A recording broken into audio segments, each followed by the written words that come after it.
इस कार्यक्रम के पुण्यार्चक हैं श्री पन्नालाल जैन, श्रीमती सरला Jain, Shri Vivek बेनाड़ा, Shrimati Ketki Benada, Aaradhya Devansh Benada, Benada bearings and piston limited.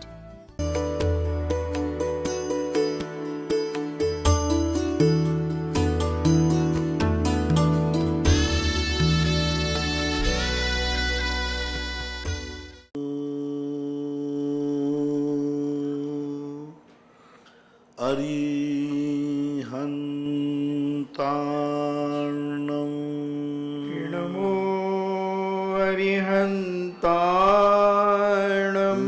Namo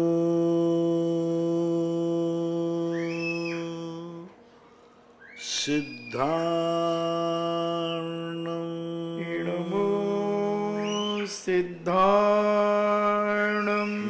Namo आयर्यार्णं नमो आयर्यार्णं नमो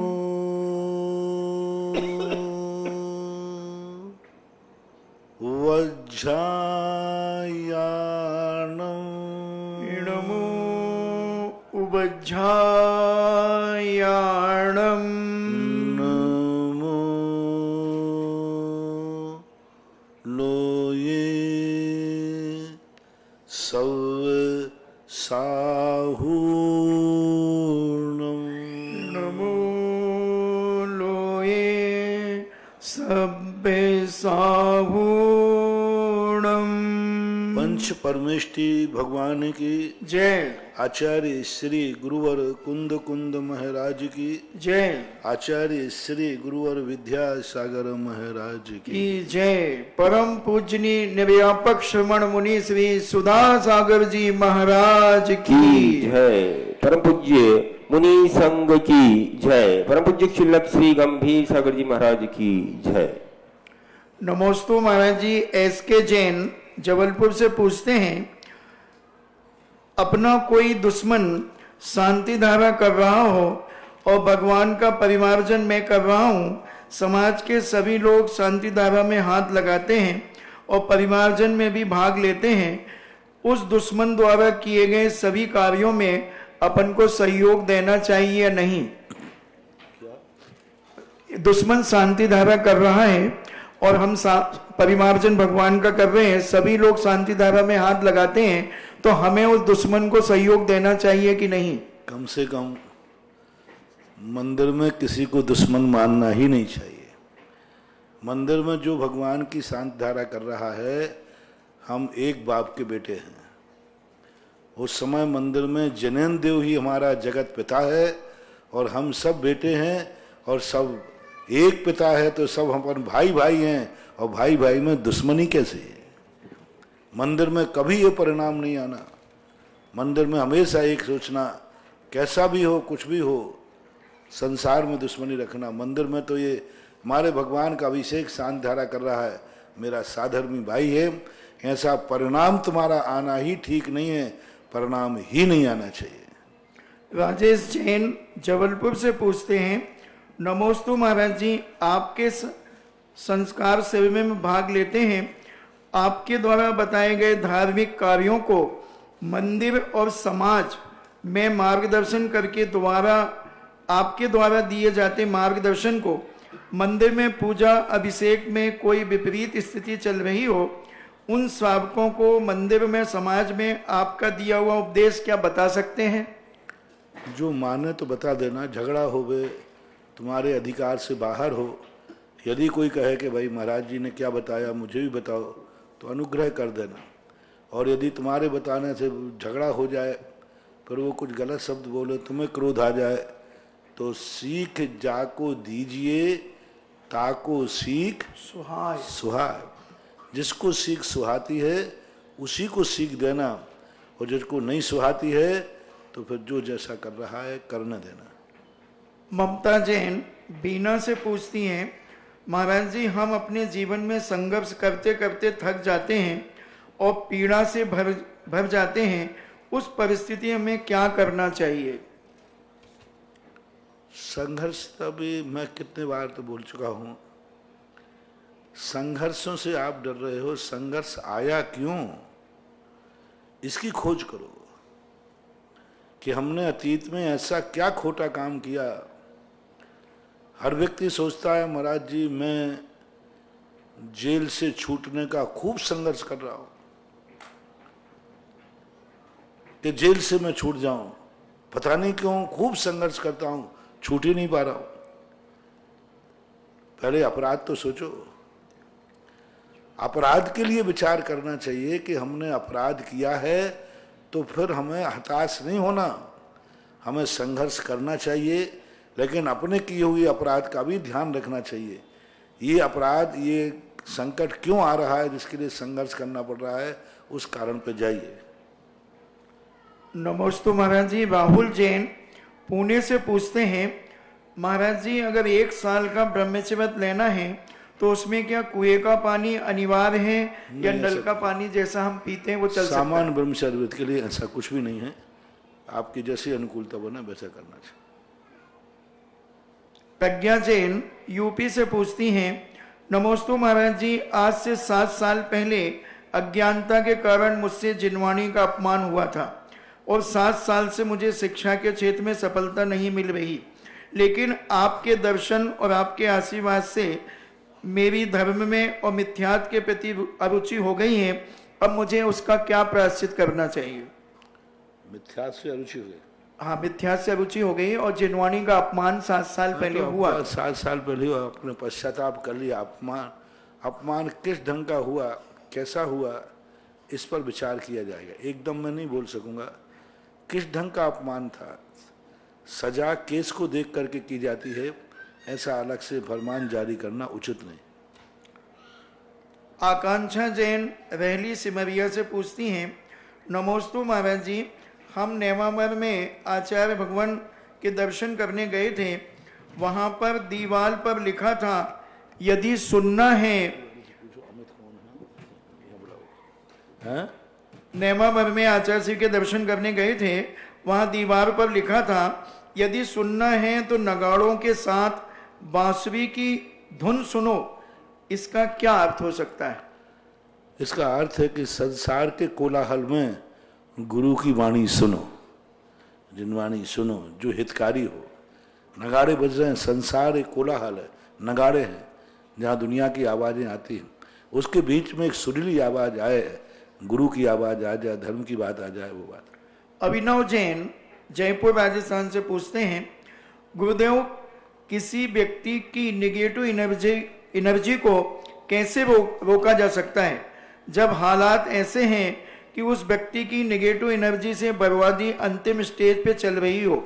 धर्म के अनुसार कोई मार्गदर्शन दीजिए। अभी हम प्रातः काल के प्रवचन इसी के ऊपर दे रहे हैं। लगभग 1-1.5 महीने हो गया। नेगेटिव पॉजिटिव एनर्जी के लिए हमने अपने प्रवचनों के सैद्धांतिक प्रवचनों को आज की आधुनिक भाषा में हमने परिवर्तित कर दिया, क्योंकि हम धार्मिक शब्द बोलते थे, पुण्य और पाप, तो ये सब भाषा समझ में नहीं आती थी। इसलिए आजकल मैंने उसको नेगेटिव और पॉजिटिव एनर्जी के रूप में अभी वही प्रवचन चल रहे हैं कि हम सामने वाले नेगेटिव को पॉजिटिव कैसे करें, और हमारी अनुकूलता, हमारे लिए जो नेगेटिव हमारी जीवन चल रहा है, तो कौन सी शक्ति है जो हमें पॉजिटिव कर सकती है, जो हमारी विपदा में काम आ सकती है, हमारी बनी हुई नेगेटिव एनर्जी को पॉजिटिव कर सकती है। प्रातः काल के प्रवचनों में भी इसी रूप में चल रहे हैं। बहुत बड़ा लंबा चौड़ा इसका रूप है।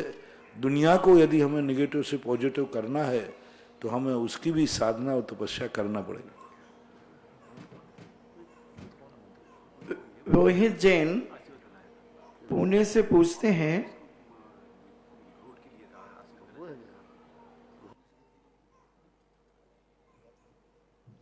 रोहित जैन पुणे से पूछते हैं, नमोस्तु महाराज जी, ऑफिस में हम अपनी शुद्धि कैसे बना सकते हैं, क्योंकि ऑफिस में जो वर्कर हैं वो हमारे आसपास ही घूमते हैं और हम छू भी उनसे जाते हैं, तो हम किस प्रकार से अपनी शुद्धि बना सकते हैं ऑफिस में? ऑफिस शुद्धि का, ऑफिस में अपने शुद्धि, ऑफिस से तो शुद्धि खाएगी, बस वहाँ शुद्ध कपड़ा पहन के भोजन करो अपने आप में। बाकी ऑफिस से तो, ऑफिस में तो शुद्धि कैसे बनाओगे? सभी प्रकार के लोग हैं सरकारी ऑफिस।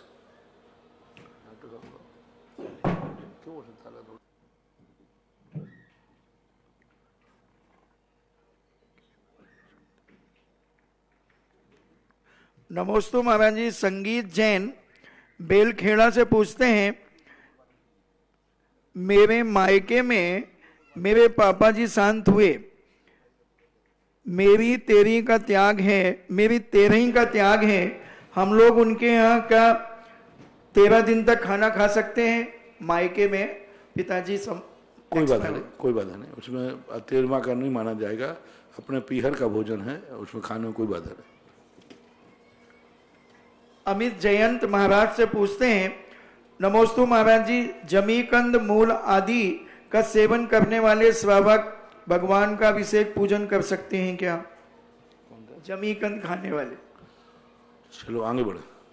नमोस्तु महाराज जी, विजय जैन मुंबई से पूछते हैं, संलेखना के बारे में कुछ धर्म, तार्किक, विज्ञान, प्रकृति व समाज के आधार से भी संकेत करती हैं कि ये निर्णायक या अंतिम उपचार व बचाव विधि भी हो सकती है, जिसे पशु, पक्षी, पेड़ आदि अन्य जीव प्रकृति रूप से उपचार या मोक्ष हेतु अपनाते हैं।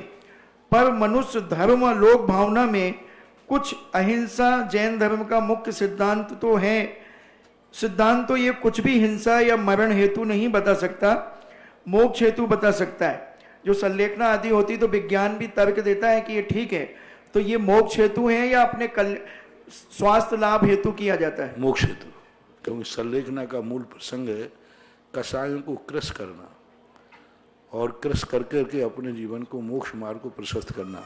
सांसारिक दृष्टि से इसका कोई विशेष महत्व नहीं है, इसकी मोक्ष मार्ग की दृष्टि से ही महत्व है।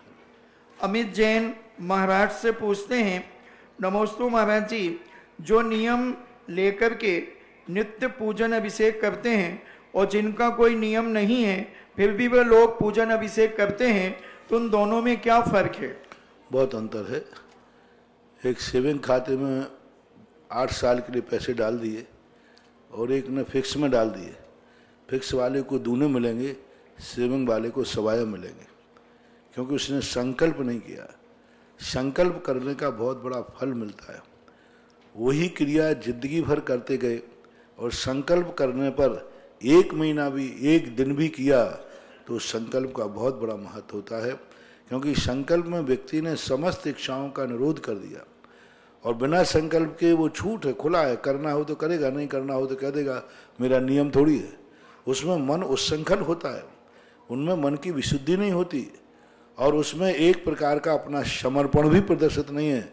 वो तो एक मन मर्जी है, कर रहे हैं, और नियम में वो कहता नहीं मैं करूँगा ही करूँगा। बहुत बड़ा अंतर है। सुनैना सोगानी कोटा राजस्थान से पूछती हैं, नमोस्तु महाराज जी, हम दीपावली आदि में और मुनिराजों की आहारचर्या के समय जो पूजा आदि करते हैं उसकी बची हुई सामग्री मंदिर जी में भेज देना चाहिए या पक्षी आदि को खिला देना चाहिए? कहीं भी कर सकते, कोई बात नहीं। अग्रज जैन फिरोजाबाद से पूछते हैं, नमोस्तु महाराज जी, जैसे किसी संस्थान को दिए गए किसी सामान में दान और दान सब में अलग अलग दिया, अब समाज की एक रसीद कटी और जो भी विद्वान गया था वो भी उस दान की लिस्ट मांगता है और मंदिर जी की कमेटी के लोग लिस्ट नहीं दे सकते, तो फिर उनको दान अंतराय का बंद होगा? अब एक सामाजिक व्यवस्था है, मान लीजिए कई लोग अपना गुप्त दान लिखाते, नाम नहीं देना चाहे, तो इससे अपन को ज़्यादा चक्कर में नहीं पड़ना चाहिए। मूल बात है, यदि दातार अपना नाम नहीं देना चाहता, पैसा देना चाहते, तो अपन क्यों नाम की लिस्ट मांगे? हाँ, ये अपेक्षा में डाउट हो कि ये पैसा कम दे रहा है और दान दातारों ने ज़्यादा लिखाया है, तो फिर लिस्ट मांगना ही चाहिए, मुझे लिस्ट दीजिए। तो ये अपेक्षाएं, व्यवस्थाएं हैं, इनको अपन एक नियामक रूप से कोई घोषणा नहीं कर सकते। उषा जैन फिरोजाबाद से पूछती हैं, नमोस्तु महाराज जी, पूजा में पूज्य क्या है और पूजा का अर्थ क्या, और भगवान के आदि गुणगान गाना है, तो फिर पूजा और 48 भक्तांबर के काव्य में भी भगवान का गुणगान है, फिर हम पूजा में और गुणगान में क्या अंतर है? पूजा में और पूज्य में बहुत अंतर है। जो पूज्य है वो पूजा नहीं हो सकती, जो पूजा है वो पूज्य नहीं हो सकती। तो पूजा में कुछ भी पूज्य नहीं है, वो पूज्य के लिए है। और दूसरा, स्त्रोत अलग है और पूजा अलग है। पूजा में 9 कर्म की व्यवस्था होती है, वहाँ कुछ समर्पण होता है, त्याग होता है। स्त्रोत में मात्र खाली स्तुति होती है। मुनिराज लोग जो हैं या आप लोग नित्य नियम में स्त्रोत को पूजा नहीं कह सकते। पूजा में द्रव्य का समर्पण है, त्याग है, दान है, बिना उसके पूजा संभव नहीं हो सकती। और गृहस्थ के लिए 24 घंटे में एक बार स्त्रोत नहीं, पूजा करना जरूरी है। स्त्रोत तो हम मुनियों के लिए विशेष रूप से है, और आप गृहस्थों के लिए पूजा के बाद इन स्त्रोत आदि को पढ़ सकते हो। स्त्रोत में नमः नहीं है, स्वाहा नहीं है, और नमः स्वाहा जहाँ नहीं आता है वहाँ पूजा की कोटि में नहीं आता। स्वाहा शब्द के बिना पूजा हो ही नहीं सकती। जब तक कोई व्यक्ति किसी चीज का त्याग नहीं करेगा तब तक वो पूजा नहीं। इसलिए पूज्यवर पद्मनंदी महाराज ने, आचार्यों ने, आप लोगों के आवश्यक में स्तोत्र पढ़ना जरूरी नहीं है, पूजा करना जरूरी है। कुंद भगवान ने भी, अन्य आचार्यों ने भी, सब ने कहीं भी पूरे आवश्यक में गृहस्थ को कोई स्तोत्र का पाठ करना अनिवार्य हो ऐसा नहीं लिखा, लेकिन पूजा अष्टद्रव्य से करना अनिवार्य है। इससे सिद्ध है पूजा स्तोत्र से पृथक है। अष्टद्रव्य पूर्वक जिससे पूजा की जाती है, जिसमें स्वाहा शब्द आदि का प्रयोग किया जाता है, वो पूजा कहलाती है। ऑनलाइन जिज्ञासाओं के बाद यहाँ उपस्थित सभी श्रावक श्रावकाएं और जिनवाणी चैनल और सुधा कलश महावीरा चैनल के माध्यम से देख रहे देश विदेश के सभी श्रावक श्रावकों की ओर से परम पूज्य श्री के चरणों में कोटिशः नमोस्तु नमोस्तु नमोस्तु गुरुवर। और आज की प्रथम जिज्ञासा के लिए आमंत्रित कर रहा हूँ पूर्व IPS श्री SK जैन साहब, अध्यक्ष तीर्थोदय गोलाकोट, और तैयार रहेगी श्रीमती रश्मि जी जैन गोलाकोट। नमोस्तु महाराज, नमोस्तु महाराज, नमोस्तु महाराज। महाराज, ये देखा गया है कि लोग बाग मस्तकाभिषेक कर लेते हैं, अभिषेक कर लेते हैं और दान की राशि बोल देते हैं, फिर कहते हैं कि हम इसको बाद में देंगे, और बाद में वो दान की राशि देते नहीं है, तो उनको क्या दोष लगेगा? और दूसरा महाराज, गोलाकोट में हमने कोशिश की है कि इस क्षेत्र को विकास किया जाए और इसको विश्व के पटल पे लाया जाए, तो हम और ऐसा क्या करें कि जिसमें हम अपने प्रयासों में सफल हो जाएं? पहला बात है, अभिषेक के समय की वो राशि यदि वो समय मर्यादा बांधता है तो इसमें तो कोई दोष नहीं है। अभिषेक करने की भाव हो रहे हैं, शांत धारा आदि करने, लेकिन समय का अभाव, समय अभी वो नहीं दे पा रहा है।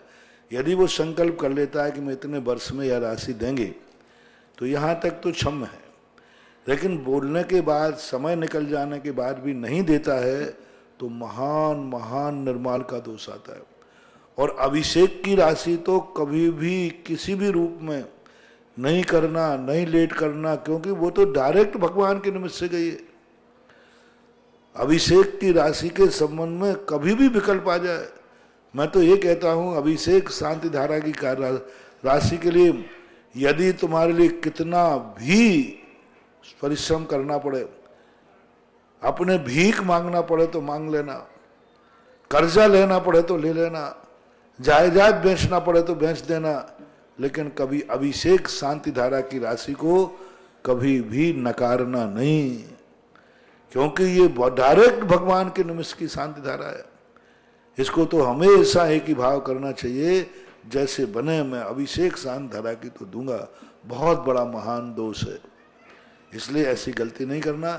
समय की सीमा यदि बांध ली है और कमेटी ने एग्री कर लिया कि ठीक है आप इतने समय में दे सकते हैं, तो फिर उसमें कोई दोष नहीं है, लेकिन देना ही नहीं है, ये बहुत बड़ा दोष। गोलाकोट का तो अंतर्राष्ट्रीय क्षेत्र बनने की स्थिति में वो मूर्ति ही आपका प्रयास तो है ही, साथ में उस भूमि का और मूर्ति का, क्योंकि लगभग 1.5-2 महीने मैंने वहाँ देकर के उस माटी का बहुत बड़ी एनर्जी देखी। उस तीर्थ क्षेत्र में इतनी ताकत है कि वो यदि अनुकूलता बनती रही, देखो कितना भी अच्छा खेत हो, यदि किसान उसमें बोने की मेहनत नहीं करेगा तो खेत क्या करेगा? खेत बहुत अच्छा है, खेत बहुत अच्छा है, इसका अर्थ अपन बीज नहीं बोएंगे तो हरियाली आ जाएगी? मेहनत तो करनी पड़ेगी। तो वो खेत है भी जो गोलाकोट तीर्थोदय तीर्थ क्षेत्र, गोलाकोट मत बोला करो, क्योंकि गोलाकोट के नाम से तो उसका नाश हुआ है और तीर्थोदय नाम से उसका विकास हुआ है। जब तक उस भूमि का नाम गोलाकोट पड़ता रहा उसका नाश ही होता रहा, डाउनफॉल होता रहा, क्योंकि बीजाक्षरों के पहले अक्षर का बहुत बड़ा महत्व होता है। कई बार ये नाम गलत हो जाते हैं तो डाउनफॉल हो जाता है। तो गोलाकोट शब्द से उस क्षेत्र का सदा सदा से विनाश ही हुआ है, विकास ही कभी होने ही नहीं, सिर से पहाड़ फोड़ते रहे। जब से उसके नाम में परिवर्तन हुआ है तब से वह क्षेत्र दिन दूना रात चौगुना बढ़ रहा है। इसलिए गोलाकोट की टोपियां तीर्थोदय तीर्थ से लगाओ। गोलाकोट एड्रेस है, तीर्थोदय हमारी भूमि है, तीर्थ क्षेत्र है, नमस्ते महाराज। इसलिए ऐसा करना। नमस्ते श्रीमती रश्मि जी के बाद तैयार रहेंगे डॉक्टर निर्मल कुमार जी जैन, नमस्ते कदवाया। महाराज जी। नमस्ते महाराज जी। महाराज जी, मेरा प्रश्न है, 2016 में मेरे साथ स्वयं घटना घटी और मेरा एक बेटा है, इनका मतलब उसके पिता का देहांत हो गया। महाराज जी, मेरे मन में बार बार विकल्प आता है कि मुंगावली में जो गली का मंदिर है और मेरा मकान दीवार एक थी, तो मेरे मन में बार बार विकल्प क्यों आता है कि मंदिर के पास रहने से 4 दिन में मात पीलिया हुआ और तुरंत घटना घट गई। अब घटना के संबंध में कुछ नहीं बोल सकता, लेकिन मंदिर की दीवार से लगा हुआ घर, दीवार से दीवार लगा हुआ घर है तो वो शुभ नहीं है, क्योंकि मंदिर के किसी भी देवता के मकान से गृहस्थी की यदि दीवार लगी हुई है तो उचित नहीं है। पर घटना आदि के संबंध में कुछ नहीं बोलूं। मुझे आशीर्वाद चाहिए कि मैं अपने परिणामों को निर्मल रखूं निर्मल और रखो। ब्रह्मचारी व्रत लेके आए जीवन, दूसरा व्यवहार न करके अपना पति धारण। बहुत अच्छा, इसके लिए बहुत आशीर्वाद। और यदि मंदिर से दीवार लगी हुई है तो उस मकान को भी परिवर्तित करने का प्रयास करें। परिवार नहीं मान रहा, मकान नहीं छोड़ रहा, मैंने समझा। और दीवार से दीवार लगी हुई है। हाँ, हाँ, मकान का अभी 250 साल पुराना मंदिर हो गया, वो टूट हो रहा है, उसका जीर्णोद्धार हो रहा है और हमारे परिवार ने वही मकान दोबारा बनवा लिया, लेकिन मकान को नहीं छोड़ रहा है। इसलिए मैं अपनी माँ के घर रह रही हूँ खनिया थाना में कुछ दिनों से। मैं खास तौर से जो जिस मंदिर की आस्था का केंद्र होता है उसका तो खास तौर से नहीं होना चाहिए। जैसे अपन जैनी हैं तो जैन मंदिर की दीवार से लगा हुआ नहीं होना चाहिए, क्योंकि उससे अपने शास्त्रा का अनादर होता है, गृहस्थी गृहस्थी कहलाती है। नमस्ते महाराज। डॉक्टर निर्मल कुमार जी के बाद तैयार रहेंगी श्रीमती कोमल देवी जैन, महुआ। मेरे आराध्य देव को मेरा और मेरे परिवार एवं मेरे गांव के लोगों की ओर से कोटि कोटि नमन। हे गुरुदेव, मैंने दिनांक 2/11/19 को रात्रि के अंतिम पहर में मैंने एक सपना देखा जिसमें नीचे स्वर्ण मंदिर हैं और मेरे साथ बहुत दर्शनार्थी हैं और सबको मैं दर्शनार्थ करवा रहा हूँ। और दर्शन करने के बाद मैं विमान में बिठालकर उनको मैं स्वर्ग के लिए ले गया। वहाँ भी मैंने जो नीचे मंदिर स्वर्ण के मंदिर बने हुए थे उसी प्रकार के मंदिर वहाँ स्वर्ग में वहाँ देखे, मैंने दर्शन किए। और बाकी जो लोग रह गए थे वो कह रहे थे कि हमको भी दर्शन करवाओ। तो मेरी पत्नी कहने लगी कि अब की बार मैं ले चलूँगी आपको। अब ये मैंने सपना देखा और 2 बजे मेरी नींद खुली। फिर मैं सोया नहीं कि अभी सपना भूल जाऊँगा मैं। फिर भी बार मेरी नींद लग गई तो सुबह 4-5 बजे मुझे फिर सपना आया कि एक स्वर्ण का विमान है और उसमें स्वर्ण की प्रतिमा जी रखी हुई हैं और विमान में कंधे पे लेकर चल रहा हूँ। स्वप्न अच्छा है, शुभ है। कभी कभी ऐसे स्वप्न आयु बंध के भी कारण बनते हैं कि किसी को देवायु का बंध हो जाता है, तो इस प्रकार के स्वप्न भी आने की स्थिति। कोमल देवी जैन के बाद तैयार रहेंगे श्री उत्तम चंद जी जैन, उपाध्यक्ष तीर्थोदय। नमस्ते महाराज जी। मेरा प्रश्न है कि भोग भूमि के जीव 2 पल्ले की आयु होती है और 2 कोस प्रमाण उनका शरीर होता है, फिर भी वो हर्ड बेल्ड आंवला इतना सा आहार से उनकी तृप्ति हो जाती है क्या? पहली बात तो ये उपलक्षण मात्र है और 3 पल्ले की आयु होती है उत्कृष्ट वाले के और 3 कोस का शरीर होता है। ये उपलक्षण मात्र समझना, ये बेर यानी मुझे दृष्टि से कि ये उसका पावर दिखाया है, क्योंकि वहाँ पर कितने प्रकार के सूप होते हैं, कल्प वृक्षों से मिलते हैं, कितने प्रकार के भोजन होते हैं। तो अब ये सब चीज़ें करने पर, या यूं कहनो कि उन कल्पवृक्षों में इतनी देने की क्षमता है, ये थोड़ा ही सा खाते होंगे क्योंकि बड़े आदमी कम खाते हैं और ताकत उनके शरीर में ज़्यादा आती है।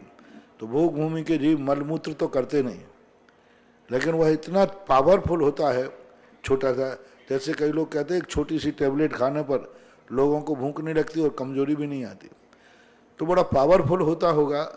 और 21 अपेक्षा से कहा, इसका कोई अलग से प्रमाण नहीं मिल रहा है कि वो एक आंवला प्रमाण रोटी खाते हैं कि दाल खाते हैं, या पेय पदार्थ उसमें लिए जाएं या नहीं लिए जाएं, या भोजन इतना सा करते होंगे और पीने पाने के सामान बहुत होते हैं तो पीते खाते होंगे। अब ये विचार नहीं है। और 2 दिन में, 3 दिन में, 2 दिन में, 1 दिन के बाद आहार करते हैं, एक प्रतिदिन भी नहीं करते और एक बार ही लेते हैं। 3 दिन में लेंगे लेकिन एक बार ही लेते हैं। तो ये सब उपमा रूप में इनका दिया गया होगा शायद। उत्तम चंद जी जैन के बाद तैयार रहेंगी श्रीमती वंदना भाभी तीर्थोदय। नमोस्तु भगवान, नमोस्तु भगवान, नमोस्तु। हे महाराज जी, अपन के हाथ में कलावा वगैरह बांध के अभिषेक शांतिदा कर सकते हैं? कलावा प्रतिदिन धोना चाहिए और कलावा बांधना नहीं चाहिए। कलावा का अर्थ है जिस कार्यक्रम के लिए बांधा है उस कार्यक्रम खत्म होते ही कलावा भी वहीं छोड़ देना चाहिए। हमेशा बांधे रहना अशुद्धि होती है, सम्मूर्छन जीव पड़ते हैं, अच्छा नहीं लगता। इसलिए जैसे ही कार्यक्रम खत्म हुआ उस कार्यक्रम को बिंजाने वा जान के कहकर उस धागे को वहीं छोड़ देना चाहिए पाटे पे। और महाराज जी, मैं भगवान का मार्जन करता हूँ और लोग बाग कहते हैं हमें भी करने दो, मैं मना कर देता हूँ, तो उसमें मुझे क्या दोष लगता है? अब व्यवस्थाएं हैं जो उसको नहीं। आपका भाव क्या है? यदि आपका भाव है कि मैं ही करूं दूसरा नहीं करे तो गलत है, और ये भाव है कि अच्छे से नहीं करेगा, मैं अच्छे से कर रहा हूँ। नहीं महाराज जी, गोलाकोट वाले बाबा का बता रहा हूँ मैं, किसी को नहीं करने, एक ही लोग करते हैं, केवल एक आदमी करता है। अब वो आपकी शांतिधारा वाले कहते हम भी करेंगे, वो आपकी कमेटी की व्यवस्था जैसी बन जाए। वंदना भाभी के बाद तैयार रहेंगे चक्री जी जैन तीर्थोदय धर्मोदय महामंत्री। नमोस्तु समस्त 84 जन समाज की ओर से त्रिवार नमोस्तु महाराज जी। महाराज जी, मेरा प्रश्न है कि यदि पति मंदिर जी में ज्यादा समय लगाते हैं और पत्नी को गुस्सा आता है तो क्या पति को उसका बराबर पुण्य लगेगा? पत्नी को तो बिल्कुल नहीं लगेगा, पति को पूरा 100% लगेगा। उसको तो अंतराय कर्म का और बंद होगा। क्यों करना? कोई कुचित कजाजत कोई काम हो और वो बहानाबाजी कर रहा हो मंदिर के नाम से, नहीं करना चाहिए। और आप लोगों को ये तो भावना है, सबको सोचना चाहिए अच्छे ही कार्य कर रहा है। अरे कितने लोगों के पति ऐसे हैं जो घर ही नहीं आते हैं, जुआड़ी, शराबी, नशेड़े, भंगेड़े। कम से कम तुम्हारा पति मंदिर में तो टाइम लगा रहा है, दुनिया के पति तो पता नहीं कहाँ कहाँ टाइम लगाते हैं। उन पर क्रोध करो तो वो सिर फोड़ देते हैं। तो ऐसा नहीं करना चाहिए, खुशी मनाना चाहिए। कम से कम हमारा पति, हमारे परिवार का व्यक्ति मंदिर में ही समय दे रहा है। बहुत अच्छा तीर्थोदय मंडल है ना, देखो तीर्थोदय महिला मंडल है। इस बार पहली बार महिलाएं तीर्थोदय क्षेत्र के नाम पूरे 84 के लिए मेरा निर्देश है कि पूरे हर घर से, हर गांव से तीर्थोदय मंडल को बढ़ाओ। कम से कम इसमें 100, 150, 200 महिलाएं होना चाहिए। घर पीछे पूरे 84 में से घर पीछे एक महिला, बहू हो चाहे सासू हो, एक महिला तीर्थोदय मंडल में हो। और ये तो कोई कितना बड़ा तीर्थ क्षेत्र, ये सब लोग मेहनत कर रहे हैं, जैन साहब वगैरह सब, राकेश जी वगैरह सभी कर रहे हैं। अब इतना बड़ा तीर्थ क्षेत्र उठ रहा है तो महिलाओं का भी समय समय पर कार्यक्रम वहाँ होते हैं जंगलों में। महिलाओं को अपना पूरा योगदान देना चाहिए। आप लोगों को कुछ भी, पूरे 84 के लिए मेरा निर्देश है, तुम किसी व्यक्ति की तरफ मत देखो, तुम आदिनाथ की तरफ और महाराज जी की तरफ देखो बस। भगवान और गुरु हमारे 2 लिए प्रमाण हैं।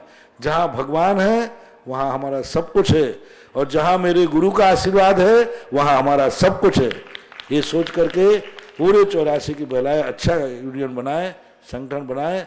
आपको बहुत अच्छा, अभी जैन साहब, राकेश जी वगैरह बहुत अच्छी आपकी प्रशंसा कर रहे थे कि यहाँ की महिलाएं हमारे कार्यक्रमों में बहुत बढ़ चढ़ के भाग लेती हैं, सहयोग देती हैं। आशीर्वाद, अपनी संख्या और बढ़ाओ। चक्रेश जी जैन महामंत्री तीर्थोदय के बाद तैयार रहेंगी श्री दर्शना जी जैन तीर्थोदय क्षेत्र परम पूज्य निर्यापक मुनि पुंगव श्री सुधा सागर जी महाराज जी के चरणों में परिवार सहित, मेरे इष्ट मित्रों सहित, तीर्थोदय अच्छे क्षेत्र कमेटी सहित त्रय बार नमोस्तु नमोस्तु नमोस्तु। गुरुदेव, जब से आपके चरण 84 क्षेत्र में पड़े हैं, तब से प्रत्येक घर से एक एक नहीं, दो दो, जितने पुरुष सदस्य हैं सारे लोग नित्य प्रति अभिषेक पूजन शांति धारा में भाग लेने लगे हैं। और तीर्थोदय क्षेत्र पर तो जो आपके आशीर्वाद से श्री जी को आप विराजमान करवा आए थे, वो प्रांगण भी छोटा पड़ने लगा है शांति धारा करने वालों को, अभिषेक करने वालों के लिए। परंतु प्रश्न ये है महाराज श्री कि धर्म भीरुता क्या अर्थ होता है। और आजकल जो प्रथा चल गई है कि जितने मंदिर जी में श्री जी हैं सभी को स्पर्श करना, सभी को वंदन करना, क्या ये आवश्यक है? इसका आगम में क्या उल्लेख है महाराज जी, कृपया मार्गदर्शन करें। तीर्थोदय की जहाँ तक बात तुमने कही, हमें एक याद आ रहा है, आप लोग बच्चों को जब स्कूल भेजते हैं माता पिता, तो जबरदस्ती भेजते हैं, मार के भेजते हैं, पीट के भेजते हैं, लोभ देते हैं, कैसे प्रकार के स्कूल भेजने के लिए जबरदस्ती भेजते हैं, सुविधाएं दे करके, लोभ दे करके भेजना पड़ता है। और वही बच्चा जब बड़ा हो जाता है, पढ़ाई का महत्व तो समझने लग जाता है, तो माता पिता कहते हैं बेटा आज स्कूल नहीं जाना, तो कहता नहीं मैं आज स्कूल जाऊंगा, मेरा प्रैक्टिकल है, मेरा प्रैक्टिकल है। तो माँ कहती बेटा आज मैं मना कर रहा हूं, तू स्कूल जाने के लिए छुट्टी नहीं मिला, कल मैंने स्कूल मार मार के भेजा था। यही गोलाकोट की स्थिति है। एक दिन वो था जब मैं उस एरिया में गया, बामोर वालों को, खनिया धारा वालों को खूब लोभ देता था, गाड़ी दे रहा हूं भैया जाओ, नाश्ता दे रहा हूं जाओ जैसे तैसे करके भाव था। और आज गोलाकोट ऐसा है कि मैं मना भी करूं तो लोग मानने वाले नहीं, क्योंकि अब तो 3 बार नहीं 100 बार जाना पड़ेगा। अब तो ऐसा हो गया, यदि मैं कोई सुविधाएं भी नहीं दूं तो भी छोड़ोगे नहीं, क्योंकि जब तुम्हारे ऊपर कोई विपदा आएगी, जब तुम्हारी जिंदगी का पुण्य कम पड़ जाएगा, तो तुम्हें मजबूरी में गोलाकोट जाना ही पड़ेगा, क्योंकि अब तुम उसकी महिमा और अतिशय समझ गए हो। अभी बामोर की गाड़ी के संबंध में चर्चा आ रही थी, तो हमने कह दिया ठीक है बंद कर दो, क्योंकि मुझे मालूम है कि गाड़ी भली बंद हो जाए, लेकिन बामोर वाले अब गोलाकोट तीर्थोदय तीर्थ क्षेत्र में बंद होने वाले नहीं है, क्योंकि उससे लाभ है, अतिशय है। तो ये बहुत बड़ी खुशी की बात है कि आज लोग वहाँ स्थान कम पड़ने लगा। और अभी सारी मीटिंग में सारी बातें सुनाई, देख के आजाब हो गया कि ऐसे करोड़ों करोड़ों के लिए साल भर के वहाँ काम हो रहे हैं, लोग आ रहे हैं जा रहे हैं। अब इस बार पूरे साल भर के अंदर मेलों को छोड़ करके तीर्थ 45,000 यात्री पहुंचे। इस साल का उनका जो रिकॉर्डेड है 45,000 साल भर का यात्री था। और मेले को नहीं गिनाना में, जो 4-5 मेले भरते हैं, महोत्सव होते हैं, उनकी काउंटिंग नहीं, ये दैनिक काउंटिंग की बात है। तो ये बहुत अच्छा लक्षण है, बहुत बड़ी। रही बात भगवानों के स्पर्श की, सभी भगवानों की वंदना तो करना, लेकिन स्पर्श करना, सभी के पैर छूना, ये उचित नहीं है, आगम सम्मत नहीं है, ठीक नहीं है, अभिनय है। जैसे एक भगवान के चरण छू लिए, अब कई लोग उन्हीं को यूं यूं करते, एक भगवान के चरण छू लिए, अब वे हाथ दूसरे भगवान के चरण नहीं छू सकते। यदि छूना है तो पहले हाथ धोइए, फिर हाथ सुखाइए, फिर जाकर दूसरे भगवान को छूइए, फिर तीसरे के छूना है, फिर हाथ धो, हाथ सुखाओ। ऐसे नहीं कि 2 बूंद ऐसे पानी डाले बोल लिया, वो मैल तो वहीं के वहीं रह गया। हाथ धुला जब कहलाता, जब पानी निचुड़ जाए और हाथ यदि गीले हैं और तुमने भगवान को छू लिया, तो आपके हाथों का धोवन भगवान को लग गया। इसलिए दूसरे भगवानों को छूना है तो पहले इतना उपक्रम करो, हाथ धो, सुखाओ अच्छी तरह, फिर दूसरे के छुओ। इससे अच्छा है अच्छी तरह से एक भगवान के चरण छू लीजिए, एक भगवान को अच्छी तरह से स्पर्श करके और सभी भगवानों की वंदना कर लीजिए, यही व्यवस्था उचित है।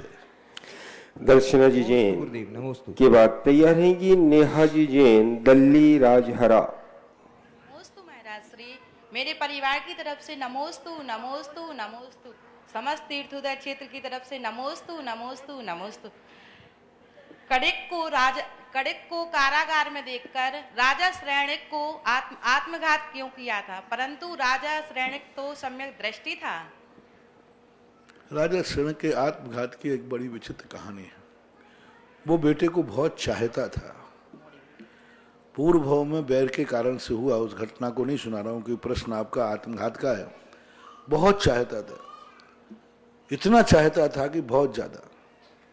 लेकिन कुणिक का पूर्व भाव का बैर था, क्योंकि उन्होंने क्या किया था कि राजा श्रेणिक ने, एक मुनिराज मासोपवासी थे, उन्होंने कहा मैं राजा हूं, सब चौके बंद करो, इन महाराज का हार मेरे पास होगा। लेकिन राजा के अंतराय कर्म का उदय था, ऐसा 3 माह का उपवास करा दिया और वहां जाकर के महाराज का शरीर के सोने लगा। किसी ने जाकर के महाराज के कान में कह दिया, ये राजा दुष्ट है, स्वयं का तो अंतराय कर्म का उदय है लेकिन दूसरों को चौके नहीं लगाने देता।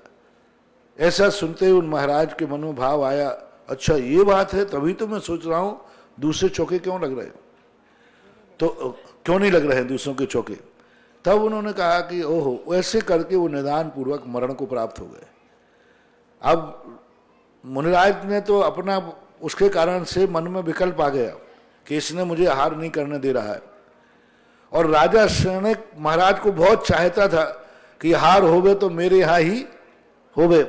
तो वो राजा श्रेणिक के यहाँ जब जन्म लिया तो राजा श्रेणिक उसको बहुत चाहते थे, मुनि अवस्था में चाहते थे। और जब कुणिक पूर्व के बैर के कारण से उनको नहीं चाहता था, बंदी बना लिया। अब जैसे वो माता ने जब बताया, बेटा तू कितना बड़ा है, तेरे पिता कितना चाहते हैं। अच्छा मेरे पिताजी इतना चाहते हैं, बोले हाँ। तो उसने कहा अभी जाता हूं मैं पिताजी को ताला तोड़ करके अभी हाल बंदी बना के लाता हूं और उनको खुला करता हूं। ओहो, मैंने कितना बड़ा पाप किया कि पिता को बंदी बना लिया। तो वो एक हथौड़ा लेकर के और ताला तोड़ने चला गया। दूर से आता देख के राजा श्रेणिक कहते, ओहो इसने मुझे जेल में बंद किया, अब ये मारने आ रहा है और मुझे ये मारेगा तो बेटे को पितृ हत्या का पाप लगेगा। मैं बेटे को वो चाहता था और पिता की हत्या का पाप लगेगा, इसको जेल हो जाएगा, इसको कारावार हो जाएगा, जनता इसको बुरा कहेगी और पिता की हत्या का इसको कलंक लगेगा। इसलिए बेटे को पिता की हत्या का कलंक ना लगे, बेटे को अपराध का दोष नहीं आवे, इससे अच्छा है मैं खुद ही मरा जाता हूं। इसलिए बेटे के मोह के कारण मरे, और दूसरा का बेटे के हाथ से मरने की अपेक्षा मारना तो है ही, वो तो हथौड़ा लेके आ ही रहा है। तो ऐसे कंफ्यूज हो गया, उस कारण से उन्हें आत्महत्या की, उनका भाव। और दूसरी बात है उनकी उम्र उसी प्रकार से ऐसी परिणति थी। किसी को इसलिए कोई ताला तोड़ने की अपेक्षा ऐसे मत जाया करो। आज बता रहे थे कोई ने धर्मशाला का ताला तोड़ करके और घुस गया, वो FIR दर्ज कराने जा रहे थे। मैंने कहा रुक जाओ, पहले यहीं चोर बैठा होगा तो भी सोचता हूं। ताला तोड़कर कहीं घुसना उचित नहीं है। देखो वो ताला तोड़ने का अपराध, देखो राजा श्रेणिक को आत्महत्या करना पड़ी। ताला तोड़ने का अपराध देखो, यदि वो खोलने के लिए जाता चाबी लेकर शायद बच जाते। ऐसा नहीं करना चाहिए, समझदार लोगों के लिए ठीक नहीं है। आप लोग कमेटी वाले यहाँ अधिवेशन करने आते हो या ताला तोड़ने आते हो? नेहा जैन, दल्ली राजहरा। उसके बाद तैयार रहेंगी प्रीति जैन, करवाया गुना।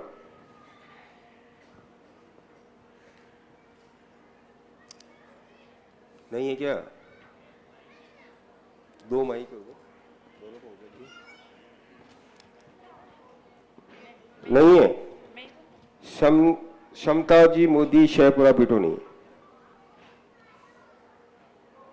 असंभव को संभव करने वाले निर्यापक मुनि सुधा सागर महाराज जी को मेरा परिवार की ओर से अनंतों बार नमोस्तु नमोस्तु नमोस्तु।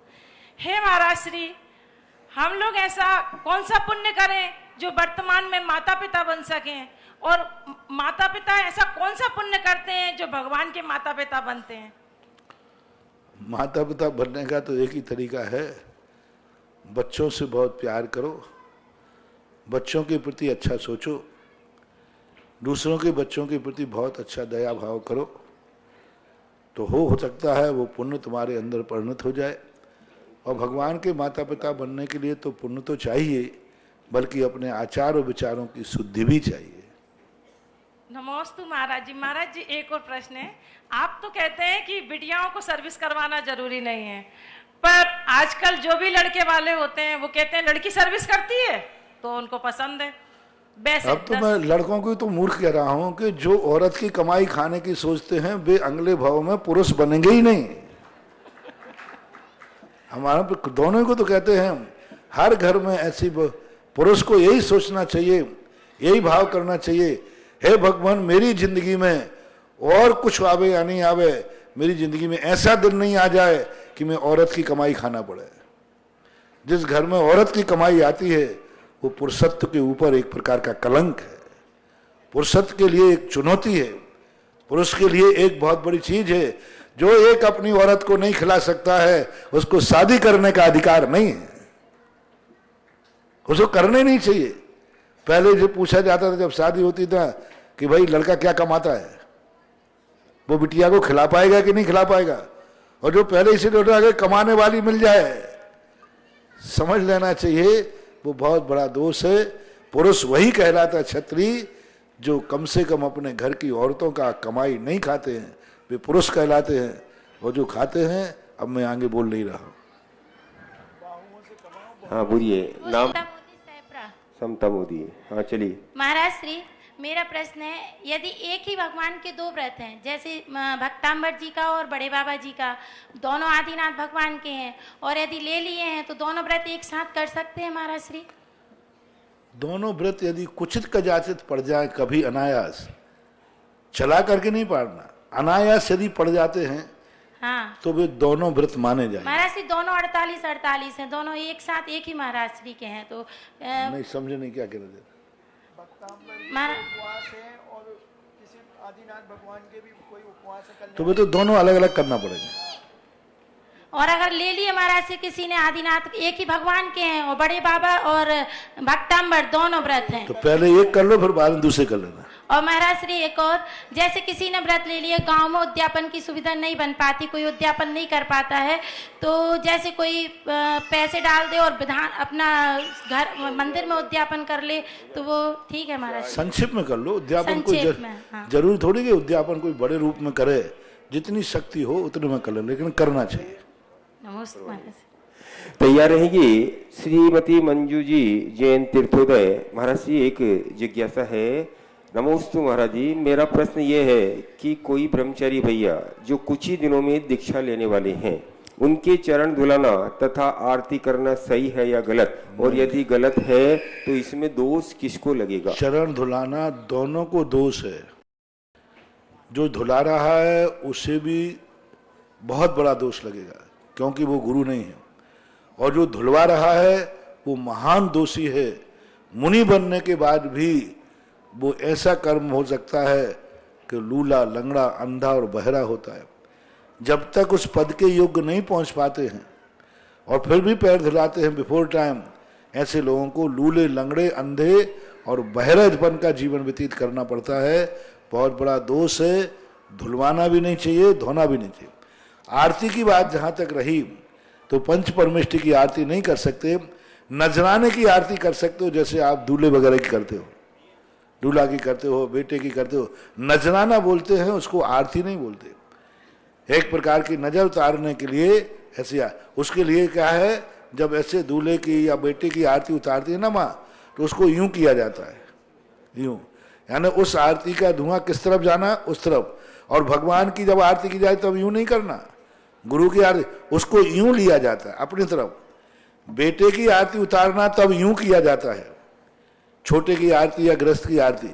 और जब भगवान की या गुरु की आरती उतारते तब यूं किया जाता है कि ये आरती का फल मेरी जिंदगी में आवे, इस आरती की एनर्जी मुझे प्राप्त होवे, देव साध गुरु की। और जो संसार की आरती करते हैं, इस आरती की एनर्जी सामने वाले को प्राप्त हो, इस नजरिए से करते हैं तो बात अलग है। बाकी अति नहीं करना चाहिए, ये अति करना ठीक नहीं है। मंजूजी जैन के बाद तैयार रहेंगे श्री कामोजू जैन, कानपुर। नमोस्तु महाराज जी, मेरे परिवार की ओर से नमोस्तु महाराज जी। महाराज जी, मेरा प्रश्न ये है कि तीर्थ क्षेत्र गोलाकोट मंडल को हम कैसे चलाएं? तीर्थोदय क्षेत्र को मैंने अभी बताया ना कि साल भर में 3-4 कार्यक्रम जब होते हैं तीर्थोदय तीर्थ पर, उस पर आप अपनी उपस्थिति दर्ज कराओ, नियम करो। जब भी कार्यक्रम होंगे और कमेटी हमारी लिए आवश्यकता समझती है तो वहाँ जाकर के अपना पूरा सहयोग दो, उपस्थित रहो। और यदि कार्यक्रम नहीं हो पाते हैं तो 3-4 कार्यक्रम महिला मंडल के वहाँ साल भर में रखो। महीने 2 महीने में एक विधान रख लिया, महीने 2 महीने में एक आध भक्तांबर का कार्यक्रम रख लिया। ऐसा महीने 1.5 महीने 2 महीने के अंदर कोई ना कोई कार्यक्रम तीर्थोदय तीर्थ क्षेत्र पर करते रहो तो ये अपने आप उसका अस्तित्व बना रहेगा और चलता भी रहेगा। और आगे यदि अपने नगर में काम करना है तो पाठशालाएं हैं, द्वादश सभी के लिए आप ये कहें तीर्थोदय महिला मंडल के लिए कि 12 वर्षीय कोर्स कराओ सबको। जो सांगनेर से 12 वर्ष का कोर्स निकला है, उस कोर्स की परीक्षा दिलाओ, उस कोर्स को पढ़ो, स्वाध्याय करो, जितना समझ में आए उतना करो। आधा पढ़ना हो आधा पढ़ो। अब तो पद्मनंदी पंचविंशति की संस्कृत तो है ही नहीं, उसमें लोग संस्कृत देख करके बड़ा समझ रहे थे।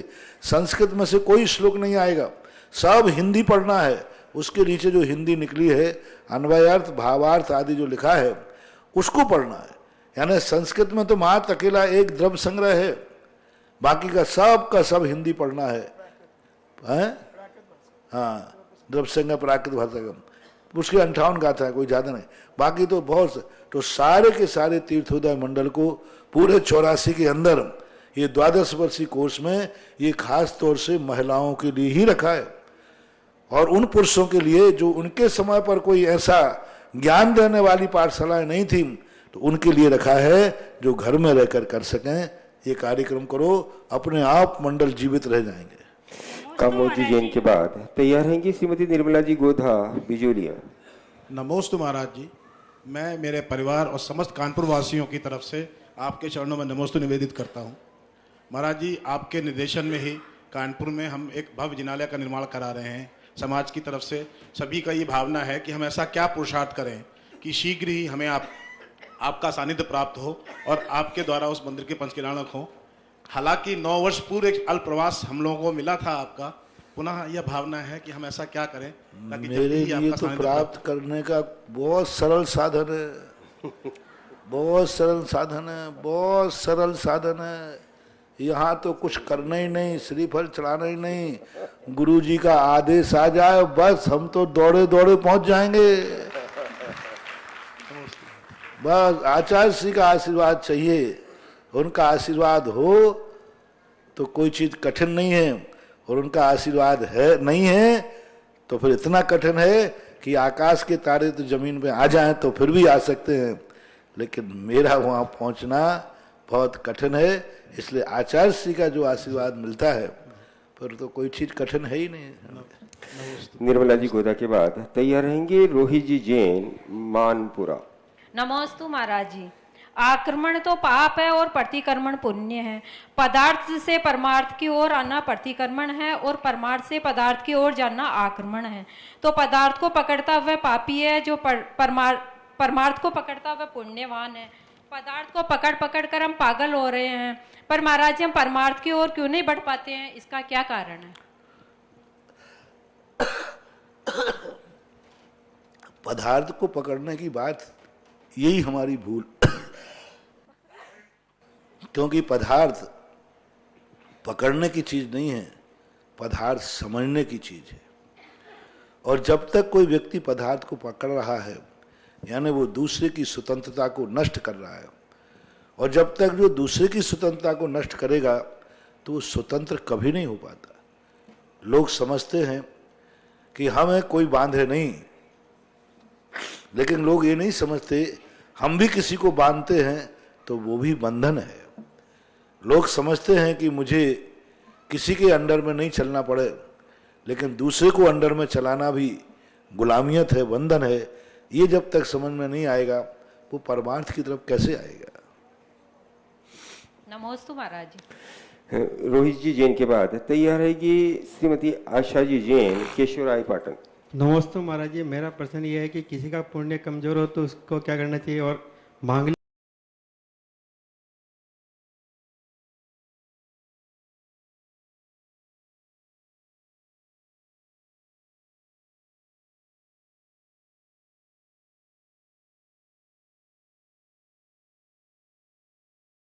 जाएगा। और जब मैं अपने प्रवचनों में बोलता हूं तो मैं आपकी हर समस्या का समाधान प्रश्नों की भाषा में बोलता हूं। अब वो तुम नहीं समझ पाओ तो मैं नहीं बता दे। पर्टिकुलर प्रश्न करने पे बताना ये हमारी मर्यादा के खिलाफ है। और मैं ऐसा कोई भी समस्या नहीं है जिसका कभी ना कभी प्रश्नों में नहीं बताता हूं। मैंने मंगल ग्रह के लिए, मांगलिक के लिए भी बहुत बार प्रश्नों में बताया, बहुत बार कहा। लेकिन अलग से कोई पर्टिकुलर व्यक्ति प्रश्न पूछेगा तो ना कल बताया है, ना आज बताऊंगा और ना कल बताऊंगा। और प्रश्नों के माध्यम से मैं सब चीजों का समाधान कर देता हूं, क्योंकि प्रश्नों के माध्यम से करने में मुझे कोई आपत्ति नहीं है। और उसके माध्यम से, इसलिए अलग से ऐसे प्रश्न पूछने से मैं कुछ नहीं बता पाऊंगा। आशा जी जैन के बाद तैयार रहेंगे श्री राजीव जी संगी, जयपुर। मेरे नियापक मुनि के चरणों में त्रिबार नमोस्तु नमोस्तु। महाराज जी, मेरे रत्नकन शौकाचार का स्वाध्याय कर रही हूँ, उसमें एक लाइन आई कि मूर्छा ही परिग्रह है। तो मूर्छा का मतलब क्या है? मूर्छा का अर्थ होता है ये मेरा, ये पेन है, अभी मैं दिखा रहा हूं, ये पेन है, ये परिग्रह नहीं है। ये पेन मेरा है, परिग्रह हो गया। अभी तक पेन मैं हाथ में लिए था और सबको दिखा रहा था, भाई ये पेन है, ब्लू कलर का है, ये फलानी कंपनी का है। हमें कोई दोष नहीं लग रहा। हाथ में लिए हूं कि नहीं लिए हैं, सब कुछ है, लेकिन परिग्रह नहीं। जैसे मैंने कहा ये पेन मेरा है, बस मेरा कहते ही परिग्रह हो गया, मूर्छा हो गई। तो वस्तु को पदार्थ में ममत्व बुद्धि आना, ये मेरा है ऐसा भाव आना ही परिग्रह है। वस्तु मात्र परिग्रह नहीं है, वस्तु के प्रति ममत्व भाव परिग्रह है कि मेरा है। राजीव जी संगी के बाद तैयार रहेगी श्रीमती सोनिया जी जैन, शहपुरा बिटोनी। नमोस्तु गुरुवर। गुरुवर, पंक्ति आती है प्रेम भाव हो सब जीवों से, और दूसरा आता है मैत्री भाव जगत में मेरा सब जीवों से नित्य रहे। तो ये प्रेम और मैत्री तो कुछ राग की अपेक्षा से शब्द नजर आते हैं, और उधर आता है साम्य भाव और माध्यस्थ भाव रखें विपरीत वृत्ति वालों से, तो उसमें राग द्वेष दोनों नहीं चाहिए, वो कुछ समता भाव की तरफ जाता है। तो इनमें व्यवहार में कैसे बैठे दोनों भाव? पहली बात, शब्द जो है समय समय के अनुसार उनके अर्थ बदल जाते हैं।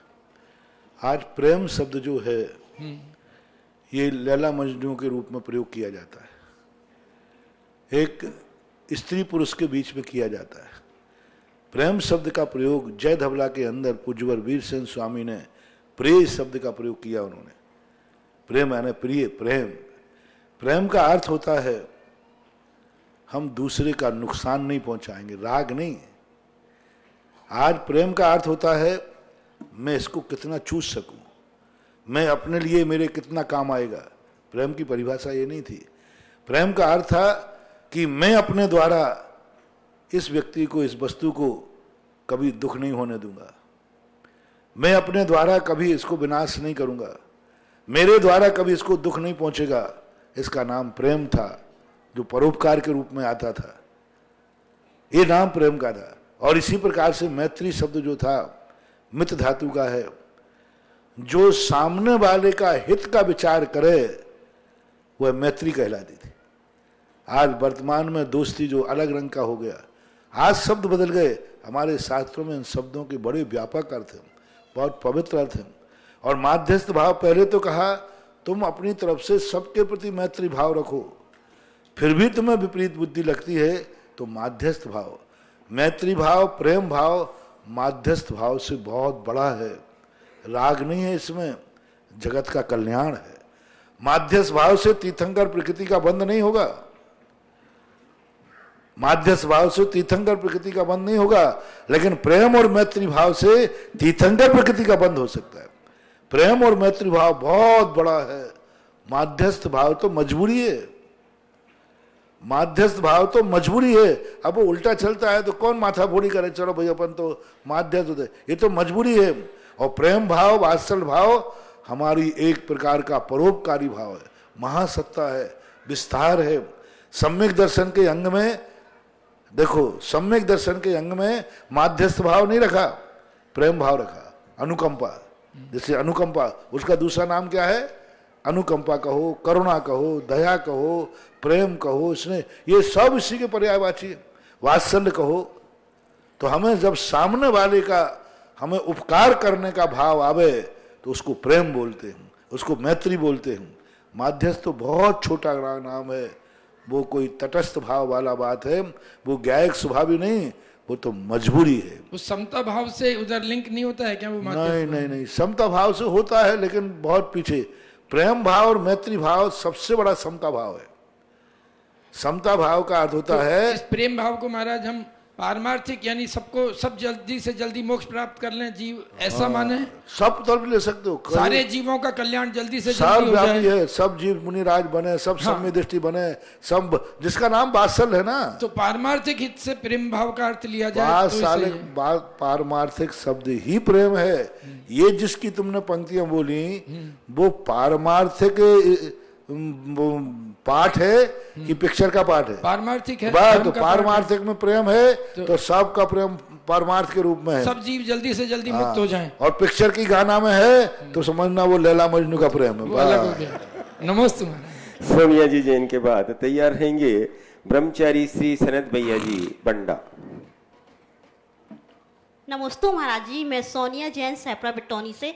महाराज जी, जैसे धारे होती है मंदिर में और कोई लेडीज या महिला व्रत करती है और उसको धारे नहीं मिल पाती हैं तो वो क्या करे? धारे मतलब शांति धारा।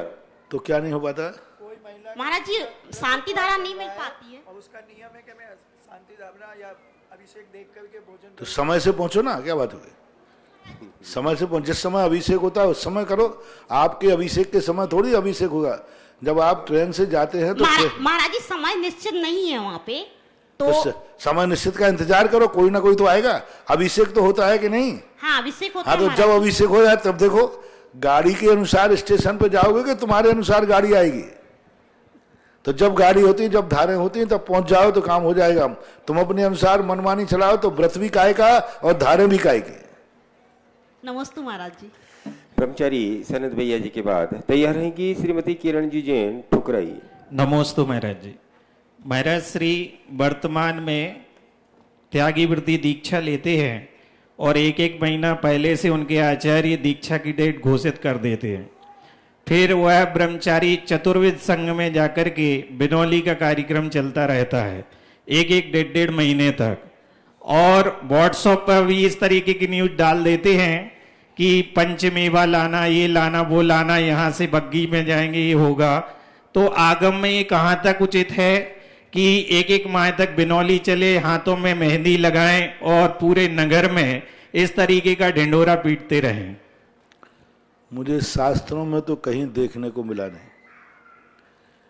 किसी भी प्रकार की दीक्षा के पूर्व की बिनौली निकालना, मेहंदी रचाना, उपटन करना और जिस ढंग से जो होता है वो तो भगवान ही मालिक है।